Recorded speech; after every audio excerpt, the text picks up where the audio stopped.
ಆದೇಶ ಆಗುತ್ತಿದ್ದ ಹಾಗೆ ಶತ್ರು ಪ್ರಸೂದನ ಮಹಾರಾಜರಿಗೆ ಜಯವಾಗಲೆಂಬ ಜಯಘೋಷ ಮುಗಿಲು ಮುಟ್ಟುತ್ತಿದೆ.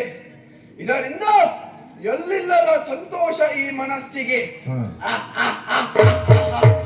ಆದರೇನು ಮಾಡೋಣ ಸ್ವಾಮಿ? ಆ ದುಷ್ಟ ಹರಿಯ ಕಾಪಟ್ಯದಿಂದ ನಮ್ಮ ವಂಶದವರೆಲ್ಲರೂ ನಶಿಸಿ ಹೋದರು. ಅಳಿದುಳಿದ ರಾಕ್ಷಸ ವೀರರನ್ನೆಲ್ಲ ಒಟ್ಟುಗೂಡಿಸಿ ಈ ಲೋಹಾವತಿ ಪಟ್ಟಣವನ್ನು ನಿರ್ಮಿಸಿದೆ. ಇಲ್ಲಿಯ ಪ್ರಭು ವಿಭುವಾಗಿ ಮೆರೆದೆ. ಆದರೇನು ಮಾಡೋಣ ಸ್ವಾಮಿ? ಎಂತಹ ವರಗಳನ್ನೇ ನಮ್ಮ ಹಿರಿಯರು ಪಡೆದರು, ಅವರಿಂದ ಬದುಕಲಿಕ್ಕೆ ಆಗಲಿಲ್ಲ. ಇದನ್ನು ತಿಳಿದ ನಾನು ಯೋಚಿಸಿ ಹರನ ಕುರಿತಾಗಿ ತಪಸ್ಸನ್ನು ಮಾಡಿ ಆಯುಧವೇ ಮೈ ತಳೆದು ಬಂದಾಗ ನನಗೆ ಸಾವು ಬರಲಿ ಎನ್ನುವುದಾಗಿ ವರವನ್ನು ಬೇಡಿದೆ.